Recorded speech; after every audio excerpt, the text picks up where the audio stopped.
እሺ ሀባይብ እንደው ምን አይነት ዘመን ደረሰን? እኔ ሰው ባልሆንኩ በቃ ይህንን ባላየው ይሄ ጉድ ባልተደረገብኝ አንድ ወንድሙን እንደዚህ እጁንና ጆሮውን ቆራርጦ በህይወት ማስተረፍ ምን ይሉታል? ምን ይባላል?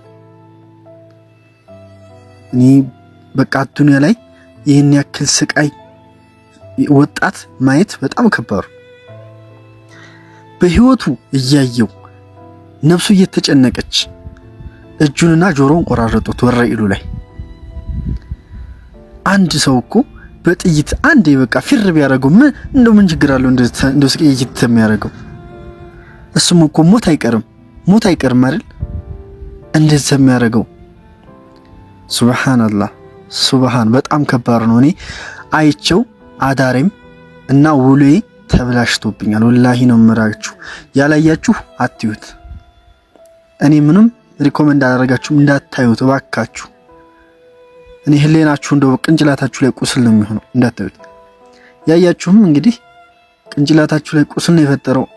ታማችኋል፣ ውሏችሁ ተብላሽቷል። እርግጠኛ ነኝ እኔ እንደዚህ አይነት መቼም እኔ በቃ ተፈጥሬ 23 ዓመቴ እስካሁን ምንም እንደዚህ አይነት ጭካኔ አይቼም አላውቅም። ግን ወረኢሉ ላይ ተደረገ አየነው እና ደግሞ ተያዘ። የሚገርመው ነገር እጅ ሰጠሁኝ ነው ያለው። እጅ ሰጠ የቆራረጠው ልጅ ማለት ነው። እና እስኪ የሚለውን ሰምተን እንመለስ። የቆራረጠው ሰውዬ ነው እና የሚለውን ሰምተን እንመለስ ማለት ነው። የምትለው ነገር ካለ እስቲ ነው የምለው ማለት ነው። ይሄንን ማረጋችን ብቻዬን አይደለም ያው እዚህ ብናገር ልጁን ስለሌለ ማለት ነው። አርጉ ተብለን አርገናል። ግን ማረግ የለብንም ነገር ግን ትእዛዝ ነው። ታዝዤ አርጋለሁ። በቃ ፋኖ ላይ ነበር። ከዛ በቃ ፋኖ ላይ ያለው ነገር አስጠልቶ አሁን መንጣት ጥሩ ነው፣ እሱ ማድረግ ጥሩ ነው።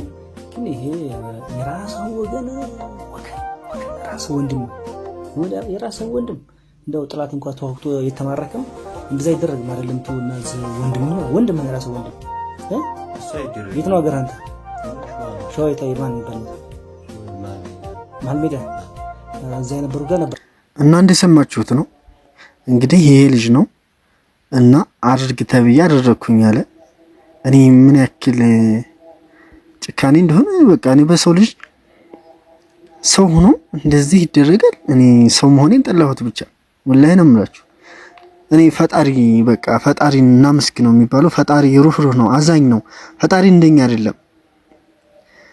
ፈጣሪ እንደኛ ሴራ፣ እንደኛ ቆሻሻነት፣ እንደኛ በቃ እንደኛ እንደዚህ ጭካኔ ተሞላው ቢሆን የፈጣሪ ተአምር ሰማይና ምድር ይደባለቅ ነበረ። ግን ፈጣሪ እንደኛ አይደለም ወላሂ ነው የምላችሁ። አሁን ይሄ ሁሉ ጭካኔ እኔ የምሬ ነው፣ ቃላት ነው ያጠረኝ። ወላሂ ነው የምላችሁ። በአሁኑ ሰዓት እኔ መውለድም እንደው አያስፈልግም። እኔ በአሁኑ ዘመን ወንድ ልጅ እንደዚህ ከባድ ነው። ባለፈው እንደዚህ ጡቷ ተቆረጠ ተብሎ አሁን እንደዚህ በቀል ሊሆን ነው። እኔ እንጃ ብቻ ሁላችንም አላህ ልቦና ይስጣል። ከዚህ ጭቅጭቅ፣ ከዚህ ንትርክ፣ ከዚህ ጦርነት፣ ከዚህ ሁሉ ነገር አላህ ነጃ ይበለን፣ አላህ ያውጣን ከነዛ አይነት ነገር። ወላሂ ነው የምላችሁ ትልቅ ዱዓ ያስፈልገዋል ይሄ ነገር። ትልቅ የተባለ እንደው ሁሉ ነገር እንደውም ማለት ነው ሁሉ ነገር ትተን 2 ወርና እስከ 3 ወር እንደው 1 አመት ያክል እንደው ሰላም ብንሰብክ በቃኛ ዩቲዩብ ቻናል ቲክቶክ ምናምን እንደው ሁሉ ነገር ይሄንን ተምናቆሽሽው ሰላም እያልን ብናለቅስ ጥሩ ነው ባይኔ። እኔ ይሄን አይቼ በቃ እኛ ሰው እንደዚህ ነው እንዳልኩት በቃ እንደ ሰውነት እንደዚህ ባዳ ነው። ኢላሂ ጌታዬ ግን በቃ ያ ሁሉ ሲያረጉት ምንም አላለም ልጁ። ምክንያቱም ጆሮውን ቆረጡት በካራ እጁንም በምሳር ቆራረጡት። ግን ያ ሁሉ ሲያረጉ ምንም ማድረግ አይችልም። በቁጥጥር ስር ነው ያሉት እና በጣም ከባድ ነው። እና እንግዲህ አላህ ይፍረድ። ምንም ማድረግ አይቻልም። እኛ ምንም ልንል አንችልም። ብቻ ይሄን ልጅ ፈጣሪ ይፍረደው። ነው የሚባለው። እና ሀበይብ ከባድ ነው በአሁኑ ሰዓት ልነግራችሁ በማልችለው ቃላት ነው ወላሂ። እኔ በጣም ህሊናዬ ተኩሶ እስካሁን ድረስ ራሴን እያመመኝ ነው ወላሂ። ራስ ምታት ነው የሆነብኝ። እና እንግዲህ ሁላችሁም ላይክ ሼር እያደረጋችሁ ይሄንን ብዙ ሰው እንዳዩ አድርጉት። ምክንያቱም ይሄ ልጅ በጣም በፋኖ ስም ነው እንግዲህ በመከላከያ የሚሆን ፋኖ ይሆን ምን ይሆን በቃ እኛ እናቅም። ዙሩ እኛ ወንድማችን እንደዚህ ተጎዳ ነው እያልን ያለ ነው። ለምን ሁላችንም እንደዚህ እንጨካከናለን? እኛ ፈጣሪያችን ነው ላይ ትንስ አሰንብተን ትንስ ለቤተሰቦቻችን እንቁምላቸው ምናምን እያልን እናለቅሳለን። ግን እኛ ራስ በራሳችን እናለቅሳለን፣ እንገዳደላለን። ምን አይነት ዘመን ነው ይሄ? እኔ ወላሂ 2017 በመንጣሙ 2018 ደግሞ እንደዚህ ጭምልቅልቅ ብሎ መጣብን። ሱብሃንአላህ አላህ ነጃ ይብለን። ወላሂ ከነዚህ አይነት ነገር አላህ ይጠብቀን። እኛ አሁን ወላሂ በፍርሃት ነው ያለነው ሁላችንም።